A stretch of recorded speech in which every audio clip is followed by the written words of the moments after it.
नमस्कार, आदाब, सत श्री अकाल, जय भीम, जोहार। मैं हूं यूसुफ अंसारी। एक बहुत ही अहम मुद्दे पर बात करने के लिए आपके सामने मैं हाजिर हूं। आज मोदी सरकार के तीसरे कार्यकाल के प्रधानमंत्री नरेंद्र मोदी के तीसरे कार्यकाल को पूरा एक साल हो गया है, यानी पहली वर्षगांठ बना रहे हैं अपने तीसरे कार्यकाल की। और सत्ता में आए मोदी को पूरे 11 साल हो गए हैं। इस मौके पर पूरा गोदी मीडिया, पूरे अखबार हो, टीवी चैनल हो, मोदी और मोदी सरकार की तारीफों के पुल बांधने में पूरी तरह जुटे हुए हैं। बीजेपी अध्यक्ष जेपी नड्डा ने बाकायदा प्रेस कॉन्फ्रेंस करके पिछले 11 साल की मोदी के काल में जो उपलब्धियां हुई हैं उनका पूरी तरह बखान किया।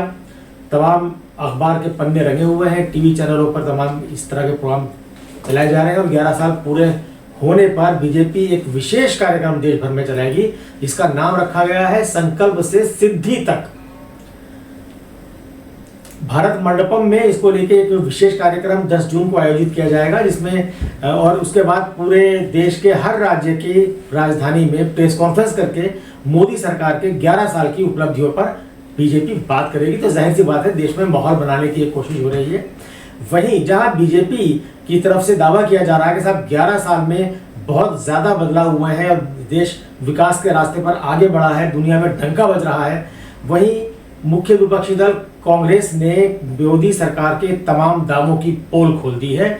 और कांग्रेस के अध्यक्ष मल्लिकार्जुन खड़गे ने बीजेपी सरकार के 11 साल पूरे होने पर, प्रधानमंत्री नरेंद्र मोदी के 11 साल पूरे होने पर बहुत तीखा हमला बोला है। मैं आपको पढ़ के सुनाता हूं कि आखिर मल्लिकार्जुन खड़गे ने क्या कहा है। मल्लिकार्जुन खड़गे ने कहा है कि पिछले 11 वर्षों में मोदी सरकार ने भारतीय लोकतंत्र, अर्थव्यवस्था और सामाजिक ताने बाने को गहरा आघात पहुंचाया है। उन्होंने आगे कहा है कि बीजेपी आरएसएस ने हर संवैधानिक संस्था को कमजोर करके उनकी स्वायत्तता पर कड़ा प्रहार किया है, चाहे वो जनमत चुराकर पिछले दरवाजे से सरकार गिराना हो या एक दलीय तानाशाही शासन जबरन लागू करना हो। इस दौरान राज्यों के हकों की अनदेखी हुई है और संघीय ढांचे कमजोर हुए हैं। यह कहना है कांग्रेस अध्यक्ष मल्लिकार्जुन खड़गे का। आगे मल्लिकार्जुन खड़गे कहते हैं कि समाज में नफरत, धमकी और डर का वातावरण फैलाने की कोशिश लगातार जारी है। दलित, आदिवासी, पिछड़े, अल्पसंख्यक और कमजोर वर्गों का शोषण लगातार बढ़ा है मोदी राज में। इनके आरक्षण व बराबरी के अधिकार से वंचित रखने की साजिश जारी है। मणिपुर की न थमने वाली हिंसा बीजेपी की प्रशासनिक विफलता का सबसे बड़ा सबूत है। गौरतलब है कि लगभग 2 साल से मणिपुर हिंसा की आग में झुलस रहा है। वहां बीजेपी की अपनी सरकार थी, उस सरकार ने काफी पहले हाथ खड़े कर दिए थे और वहां राष्ट्रपति शासन लगाना पड़ा। ये पहला मौका था देश में कि जब केंद्र में जो सरकार, जिस पार्टी की सरकार है, उसी पार्टी की सरकार राज्य में थी, वो सरकार नाकाम हो गई, उसने हाथ खड़े कर दिए और वैकल्पिक सरकार बनाने के बजाय वहां राष्ट्रपति शासन लगाना पड़ा। और अभी भी वहां हिंसा लगातार जारी है, लेकिन प्रधानमंत्री के मुंह से दुनिया भर की बातें निकलती हैं। वो पाकिस्तान को ललकारते हैं, दुनिया में डंका बज रहा है, लेकिन मणिपुर उनके मुंह से एक बार भी नहीं निकला। ना वो मणिपुर गए, ना वहां के लोगों से उन्होंने बात की, ना ही वहां के किसी डेलीगेशन से उन्होंने मिलने की जहमत गवारा की। तो इसको कांग्रेस अध्यक्ष मल्लिकार्जुन खड़गे ने मोदी सरकार की सबसे बड़ी नाकामी बताई है। आगे बीजेपी और आरएसएस पर निशाना साधते हुए मल्लिकार्जुन खड़गे ने कहा है कि इन्होंने देश की जीडीपी विकास दर को 5 से 6% की आदत डाल दी है, जो कि यूपीए के जमाने में 8% औसतन हुआ करता था। और उसके बाद सवाल पूछा है कि सालाना 2 करोड़ नौकरियों का वादा क्या हुआ। युवाओं को नौकरी देने के बजाय करोड़ों लोगों की नौकरियां छीनी गई हैं। महंगाई से जनता की बचत पिछले 50 साल में सबसे कम हो गई है और आर्थिक असमानता 100 साल में सबसे अधिक कर दी गई है। नोटबंदी, गलत जीएसटी, अनियोजित लॉकडाउन और असंगठित क्षेत्र पर हथौड़ा चलाकर करोड़ों का भविष्य बर्बाद किया है। ये कड़ा प्रहार मल्लिकार्जुन खड़गे ने किया है मोदी सरकार पर तीसरे कार्यकाल के 1 साल पूरा होने पर और लगातार 11 साल पूरे होने पर। आगे उन्होंने कहा कि make in India, startup India, stand up India, digital India, Namami Gange 100 smart cities सब फेल है, पूरी तरह फेल है। रेलवे का बंटाधार कर दिया है, केवल कांग्रेस और यूपीए के बनाए हुए इंफ्रास्ट्रक्चर के फीते काटे हैं। पिछले 11 साल मोदी सरकार ने संविधान के हर पन्ने पर तानाशाही की स्याही रगड़ने में गंवाए हैं। ये कहना है कांग्रेस अध्यक्ष मल्लिकार्जुन खड़गे का, जो मोदी सरकार पर माना जा रहा है कि काफी बड़ा प्रहार है मल्लिकार्जुन खड़गे की तरफ से। और वैसे भी दोस्तों, अगर हम बात करें पिछले एक साल में, तो एक साल में के कार्यकाल को अगर हम देखें तो उसमें एक चीज तो माननी पड़ेगी, विपक्ष क्या कह रहा है, सत्ता पक्ष क्या कह रहा है, दोनों के अपने अपने दावे हैं। लेकिन अगर निष्पक्ष एनालिसिस किया जाए तो हम ये देखते हैं कि 2024 के लोकसभा चुनाव में जिस तरह बीजेपी ने 405 सीटें लाने का नारा दिया था और क्लेम किया था कि 400 सीटें इस बार बीजेपी की आएंगी, लेकिन वो 240 पर अटक गई थी। तो कांग्रेस ने इसे सबसे बड़ी उपलब्धि अपनी माना कि 400 सीटें लाने का दावा करने वाली बीजेपी को हमने सिर्फ 240 पर समेट दिया, 300 का आंकड़ा भी पार नहीं करने दिया।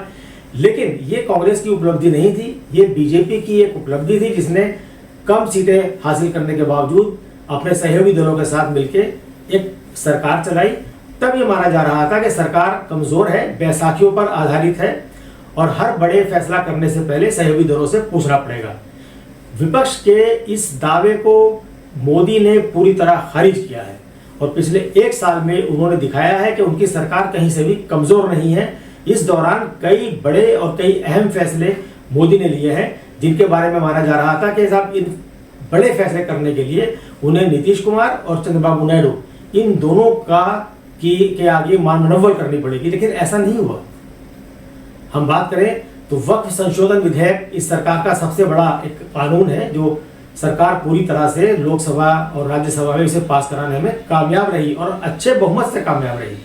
माना जा रहा था कि नीतीश कुमार और चंद्रबाबू नायडू ये दोनों सरकार के राह में रोड़ा बन सकते हैं, बार्गेन कर सकते हैं, लेकिन इन दोनों ने वक्फ संशोधन विधेयक पर चूं तक नहीं की, उल्टे मोदी सरकार के साथ खड़े नजर आए। और अब चंद्रबाबू नायडू और नीतीश कुमार दोनों ने वक्फ संशोधन विधेयक के, अब तो वो कानून बन चुका है, उससे मुसलमानों को होने वाले फायदे भी गिनवाने शुरू कर दिए हैं। तो जो ये मुगालता पाल रखा था लोगों ने कि साहब चंद्रबाबू नायडू और नीतीश कुमार ये मिलकर मोदी सरकार को परेशान करेंगे, सरकार कभी भी गिरा देंगे। कुछ लोगों का दावा था कि सरकार 6 महीने भी नहीं चल पाएगी, कुछ लोगों का दावा था कि सरकार साल भर पूरा नहीं करेगी, तो साल भर तो पूरा कर लिया है। इसका मतलब यह है कि ना-नी फैक्टर यानी नायडू और नीतीश फैक्टर पूरी तरह बेअसर रहा है। मोदी ने दोनों नेताओं को अपने साथ मजबूती से साझे रखा है और नीतीश कुमार के साथ मिलकर बिहार में चुनाव लड़ने की भी मोदी सरकार की तैयारी है। दूसरी अगर हम बात करें तो इस दौरान जो पाकिस्तान पर हमला हुआ, पहलगाम में आतंकी हमले के बाद जो ऑपरेशन सिंदूर हुआ, वो उस पर भी बीजेपी के सहयोगी दल, क्या उस पर तो पूरी पार्टियां सरकार के साथ थी। तो उसके बाद एक विदेशों में एक सर्वदलीय डेलीगेशन भेजा गया, 7 डेलीगेशन भेजे गए, करीब 60 के आसपास उसमें सदस्य थे, सांसद थे, पूर्व मंत्री थे और पूर्व विदेश मंत्रालय के पूर्व अधिकारी उसके अंदर मौजूद थे। तो वहां पर मोदी सरकार ने दुनिया को बताना चाहा कि भाई ऑपरेशन सिंदूर करने की नौबत क्यों आई और हमने किस तरह से इसको ऑपरेशन किया। लेकिन यहाँ विपक्ष ये सवाल उठा रहा है कि आप पूरी दुनिया को बता रहे हैं, देश को नहीं बता रहे हैं।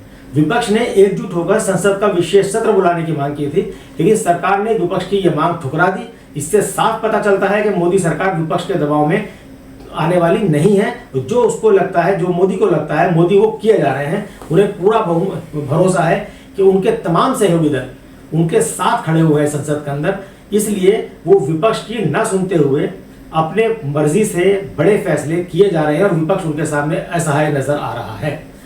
अगर हम राजनीति की बात करें, 2019 में कांग्रेस को यह लगा था कि साहब 99 सीट जीतकर कांग्रेस ने बहुत बड़ी बाजी जीत ली है, बहुत बड़ा कोई तीर मार लिया है और मोदी सरकार 400 सीटें लाने का जो दावा कर रही थी वो सिर्फ 240 पे सिमट गई है। तो बीजेपी को कांग्रेस ने रोक दिया है, उसके बेजरत को रोक दिया है। लेकिन लोकसभा चुनाव के बाद से लेकर 4 राज्यों के जो विधानसभा चुनाव हुए उसमें हमने देखा कि बीजेपी ने, मोदी ने लोकसभा चुनाव में जो गलतियां हुई थी उन गलतियों से सबक सीखा और विधानसभा चुनाव में हिसाब बराबर किया। इसके उलट अगर हम देखते हैं, कांग्रेस ने गलतियों से कोई सबक नहीं सीखा और जो इज्जत, जो बहुमत लोकसभा चुनाव में उसने कमाया था, वो विधानसभा चुनाव में आते आते उसकी हवा निकल गई। सबसे बड़ा चुनाव महाराष्ट्र का था। महाराष्ट्र का चुनाव बीजेपी ने अपने दम पर जीता। ये अलग बात है कि अकेले बहुमत हासिल करने के बाद भी उसने वहां गठबंधन की सरकार बनाई, और उसको लेकर के कांग्रेस का दावा है कि साहब ये बहुमत चुराया गया है, वोटों की चोरी हुई है। इसको लेकर राहुल गांधी ने हाल ही में कुछ अखबारों में लेख लिखे हैं, उस पर बहस जारी है। इलेक्शन कमीशन राहुल गांधी की बातों का जवाब खुलकर तो नहीं दे रहा है, सूत्रों के हवाले से खबरें आ रही हैं लगातार, और उसके अब बीजेपी को उस पर सफाई देनी पड़ रही है। बीजेपी के मंत्री भी राहुल गांधी के जवाब में लेख लिख रहे हैं अखबारों के अंदर। हरियाणा का चुनाव भी बीजेपी ने लगातार तीसरी बार जीत लिया है, तो ये एक बड़ी उपलब्धि बीजेपी के लिए है। और बात करें तो जम्मू कश्मीर के चुनाव में बीजेपी की ताकत पहले के मुकाबले बढ़ी है, कांग्रेस की ताकत वहां भी घटी है। कांग्रेस सिर्फ झारखंड जैसा राज्य जीतने में कामयाब रही है, क्योंकि कांग्रेस गठबंधन में वहां जूनियर पार्टनर है, बड़ी पार्टनर वहां झारखंड मुक्ति मोर्चा है। इसके बाद अगर हम देखें तो जिस इंडिया गठबंधन ने मोदी सरकार के विजय रथ को रोकने की कसम खाई थी, ताल ठोकी थी, वो इंडिया गठबंधन पूरे एक साल में कहीं नजर नहीं आया। लोकसभा चुनाव के बाद इंडिया गठबंधन की एक भी बैठक नहीं हुई। इंडिया गठबंधन के जो साथी थे जिन्होंने लोकसभा चुनाव मिलकर लड़ा था, और तब ये बात कही गई थी कांग्रेस की तरफ से कि ये लोकसभा चुनाव के लिए इंडिया गठबंधन बना है, विधानसभा चुनाव के लिए इंडिया गठबंधन नहीं बना है। इसका नतीजा ये हुआ कि हरियाणा में आम आदमी पार्टी के साथ कांग्रेस गठबंधन करने में नाकाम रही, और वहां वो सत्ता में आने का अपना सपना पूरा नहीं कर पाई, और तीसरी बार उसने वहां सत्ता गंवा दी। इसी तरह दिल्ली में जब विधानसभा के चुनाव हुए, तब भी आम आदमी इंडिया गठबंधन के दो सहयोगी दो दल कांग्रेस और आम आदमी पार्टी आमने सामने चुनाव लड़ रहे थे। इनके बीच कोई तालमेल नहीं हुआ, या कोई भी इस तरह की कोशिश नहीं हुई कि अगर हमने इंडिया गठबंधन बनाया था तो उसे हम देशव्यापी गठबंधन कैसे बना सकते हैं, बीजेपी को कैसे सत्ता से बाहर कर सकते हैं। इस पर कोई विचार विमर्श कांग्रेस ने अपने इंडिया गठबंधन के साथियों के साथ मिलकर नहीं किया। तो एक ये बड़ी नाकामी इंडिया गठबंधन की तरफ से कांग्रेस की भी है और कांग्रेस के सहयोगी दलों की भी है। अब बिहार के चुनाव होंगे तो बिहार के चुनाव में क्या होगा, ये इस पर सबकी नजर लगी हुई है, और ऐसा लगता है कि वहां पर अभी भी बीजेपी का पलड़ा भारी लगता है, क्योंकि ऑपरेशन सिंदूर को जिस तरह बीजेपी चुनाव में भुना रही है, और इससे पहले का जो रिकॉर्ड रहा है बीजेपी का, इस तरह के राष्ट्रवादी मुद्दों पर बीजेपी चुनाव में फायदा ले जाती है। तो ये कयास लगाए जा रहे हैं कि बीजेपी को बिहार में भी इसका फायदा मिलेगा। तो कुल मिलाकर के हम कह सकते हैं कि मोदी सरकार के तीसरे कार्यकाल का पहला साल पूरा होने पर बीजेपी अपनी उपलब्धियों का जश्न मना रही है, और कहीं ना कहीं अपने आप को गौरवान्वित महसूस कर रही है, प्रचार कर रही है कि साहब हमने ये इतना काम किया है। और वहीं कांग्रेस और दूसरे विपक्षी दल बीजेपी की इन उपलब्धियों को सिर्फ जुमलेबाजी बता रहे हैं। लेकिन एक बात मानने वाली होगी कि दोनों को अपने गिरबान में झांक के देखना होगा। बीजेपी जहां उपलब्धियां गिनवाती है वहां वो नोटबंदी की बात नहीं करती है कि नोटबंदी का आखिर क्या हासिल हुआ, क्या वो उपलब्धि है या वो एक गलती थी, क्या था, उस पर बीजेपी खामोश है। इस तरह जीएसटी के अंदर जितने बदलाव किए गए लागू करने के लिए, वो भी एक बड़ी गलती साबित हो रही है, लेकिन बीजेपी उस पर भी खामोश रहती है। बहरहाल इस वीडियो में इतना ही, फिर हाजिर होंगे दूसरी वीडियो के साथ। तब तक के लिए मुझे दीजिए इजाजत।